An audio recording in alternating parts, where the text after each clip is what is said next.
Masters కి రావడం, ఇక్కడ చదువుకోవడం గానీ, ఇక్కడుండే డిఫరెంట్ డిఫరెంట్ నాలెడ్జ్ మనం తెచ్చుకోవడం నేలప్పుడు, ఇక్కడ టెక్నాలజీస్ గురించి తెలుసుకున్నప్పుడు చాలా బావుంటుంది. దానివల్ల మంచి మంచి జాబ్స్ కూడా ఒస్తాయి. పెద్ద అవును. పెద్ద డ్రీమ్స్ మనం అచీవ్ చేసే ఛాన్స్ ఉంటుంది. కానీ, ఈ ప్రాసెస్‌లో ఒక్కొక్క చిన్న చిన్న తప్పుల వల్ల కంప్లీట్ లైఫ్‌ని డేంజర్‌లో పెట్టే ఛాన్సెస్ కూడా చాలా ఈజీగా ఉంటాయన్నమాట. అంటే తెలియక చేసేవి. మనం ఒకసారి ఎగ్జామ్ స్టార్ట్ చేసిన వెంటనే అది కంప్లీట్‌గా ప్రొఫెసర్స్ కంట్రోల్‌లోకెళ్ళిపోతుంది. వాళ్ళన్నీ కూడా క్యాప్చర్ చేయగలుగుతారు. మనకు తెలీదది. ఇప్పుడు నేను రాసిన ఆన్సర్, నా ఫ్రెండ్ రాసిన ఆన్సర్ సేమ్ ఉంటే, దాని రెండిటిని కూడా కంపేర్ చేసి, వాటిల్లో మ్యాచింగ్ ఎంతుంది? ఎంత పర్సెంటేజ్ వీళ్ళిద్దరు కాపీ కొట్టారనేది చూపించే సాఫ్ట్‌వేర్స్ కూడా ఈరోజు మార్కెట్‌లో ఉన్నాయి. క్వెషనే రాంగ్ ఉంటే కూడా నువ్వు ఆన్సర్ కరెక్ట్‌గా ఇవ్వగలిగావు. అలాంటి పరిస్థితి వచ్చినప్పుడు ప్రొఫెసర్ నిన్ను పిలిచి క్వెషన్ అడగొచ్చు.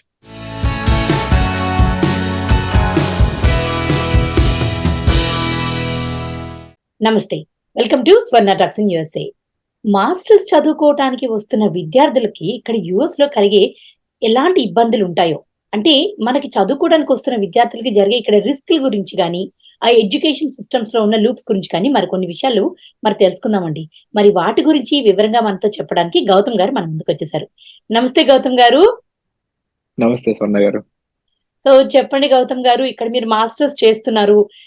ఇలానే మీలానే చదువుకోవాలనుకుంటున్న వాళ్ళకి, అలానే రావాలనుకుంటున్న వాళ్ళకి కూడా ఇక్కడ మాస్టర్స్‌కి సంబంధించిన విషయాలు కొన్ని మాతో షేర్ చేసుకోండి. ఎలాంటి రిస్కులుంటాయి? అంటే అందరికీ తెలుసు ఇక్కడ చదువుకుంటే మంచి జాబ్స్ ఒస్తాయి. మంచిగా సెటిల్ అవును. అవ్వచ్చు అని.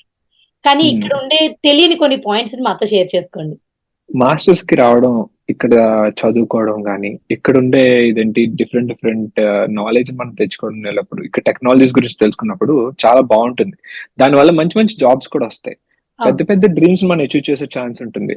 కానీ, ఈ ప్రాసెస్‌లో ఒక్కొక్క చిన్న చిన్న తప్పుల వల్ల కంప్లీట్ లైఫ్‌ని ఒక డేంజర్‌లో పెట్టే ఛాన్సెస్ కూడా చాలా ఈజీగా ఉంటాయన్నమాట. అంటే తెలియక చేసేవి. అంటే ఈజీగా అనిపించేవి. మనకిది ఇంత పెద్దదా అని అనిపించనివి కూడా చాలా పెద్దవిగా ఇక్కడ వీళ్ళిక్కడ దీన్ని తీసుకుంటారనమాట. అందులో ముఖ్యంగా మనం చెప్పుకోవాల్సింది ప్లేజరిజం గురించండి. అంటే ఇది ఏమిటంటే ఒక స్టూడెంట్‌కి అసైన్‌మెంట్స్ రాయమని ఇస్తారు. అది అవును. వర్క్ ఫ్రమ్ ఇంటి దగ్గర నుంచే రాయొచ్చు అసైన్‌మెంట్స్. ఎగ్జామ్స్ రాయమంటారు. అది కూడా ఇంటి దగ్గర నుంచే రాయొచ్చు. దానికి ఎవరు నిన్ను అబ్జర్వ్ చేసేవాళ్ళు అబ్జర్వర్స్ ఉండరు. ఓపెన్ బుక్‌లో నువ్వు రాసుకోవచ్చు. లేదంటే ఎగ్జామ్స్ కూడా ఫైనల్ ఎగ్జామ్స్ అనేది కంప్లీట్‌గా ఒక 3 hour long lengthy exams, written exams ఏదైనప్పటికీ కూడా చాలా వరకు ఇంటి దగ్గర నుండే రాసే అవకాశాలుంటాయి.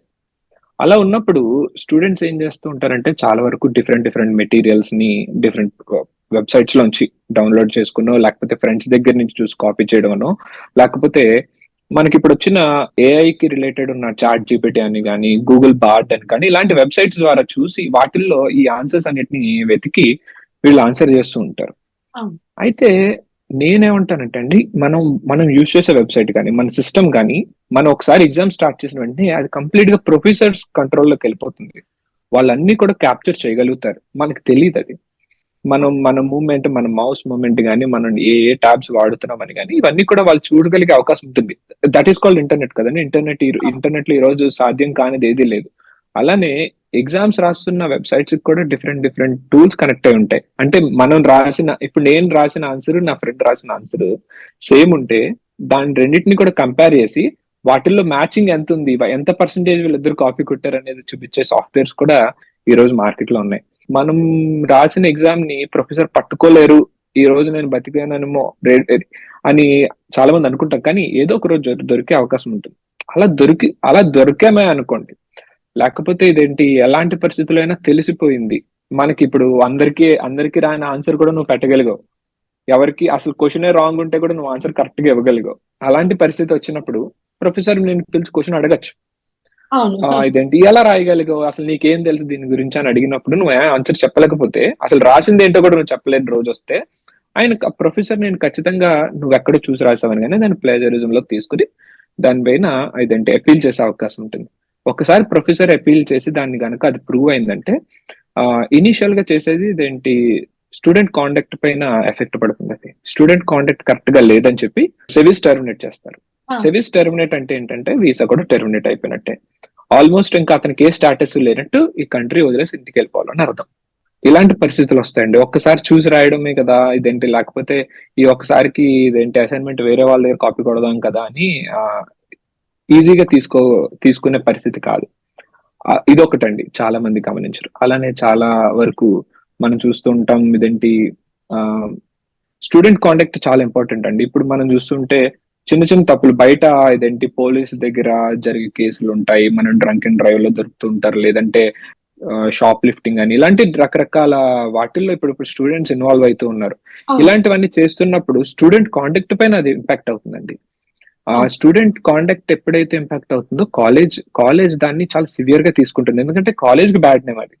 తర్వాత ఇదేంటి అసలు మనకొచ్చిన వీసా రూల్స్ ప్రకారంగా, ఇమిగ్రేషన్ రూల్స్ ప్రకారంగా కూడా ఇలాంటి వేటిల్లో కూడా ఇన్వాల్వ్ అవ్వమని ప్రామిస్ చేసి వస్తాం ఇక్కడికి.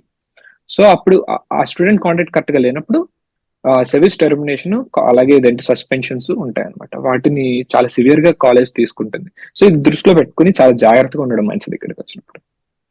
థ్యాంక్ యూ అండి. ఎందుకంటే చాలా మంది చాలా ఖర్చు పెట్టుకొని కొంతమందికి ఫ్యామిలీ బ్యాక్‌గ్రౌండ్ ఉంటుంది. ఉండకపోయినా లోన్స్ మీద కూడా చాలా మంది ఇక్కడ చదువుకోవడానికి వస్తూ ఉంటారు. ఇక్కడికి ఇంత కష్టపడి వచ్చిన తర్వాత వాళ్ళు తీసుకోవాల్సిన జాగ్రత్తలు అలానే ఎలా అయితే ఇప్పుడు వచ్చింది చదువుకోవటానికి కాబట్టి చదువుకోకుండా దాని మీద ఇలాంటి రాంగ్ రూట్‌లో వాటెవర్ ఇట్ ఈస్ చీటింగ్ అనుకోండి, కాపీయింగ్ అనుకోండి, అలాంటివి చేసి మీరు గనక పాస్ అయితే మీరిందాక ఒకటి చెప్పారు చూసారా నాకు బాగా నచ్చిందండి. నిజంగానే మధ్యలో ప్రొఫెసర్ గనక పిలిచి అడిగితే మీరు రాసింది చెప్పడానికి మీ దగ్గర ఆన్సర్ లేకపోతే అంటే ఇంక అంతకన్నా ఇక్కడికొచ్చిన దానికి మీరేం చేస్తున్నట్టు జస్టిస్ కదా! న్యాయం ఏం చేస్తున్నట్టు వచ్చిన దానికి. సో, హోప్‌ఫుల్లీ ఈరోజు మన షో ద్వారా చూస్తున్న విద్యార్థులు ఎవరైనా ఇక్కడున్న వాళ్ళు కూడా ఒకవేళ ఎవరు చేయట్లేదు అనుకుందామండి. ఒకవేళ చేస్తే కూడా చేసే పనులు ఆపేసి కొంచెం నిజాయితీగా కష్టపడి చదువుకొని వాళ్ళ ప్రొఫెషన్‌కి సంబంధించినట్టుగా ఇప్పుడు మీరు ఇంతకు ముందు వీడియోలో కూడా చెప్పారు.